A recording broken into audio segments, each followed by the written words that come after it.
I'm Holly with Boom Collaboration at InfoComm in Las Vegas, and I'm going to show you our Zygo BYOD hub. So this is a great one cable connection for a very simple meeting room setup.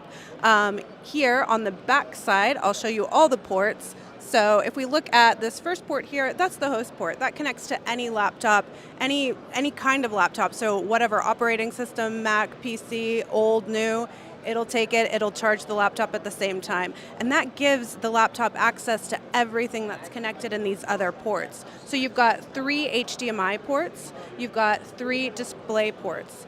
So you can connect up to 3 total screens at the same time, pushing 4K 60, which is a really nice bonus. You've also got, you'll see there an alt mode section and a display link section.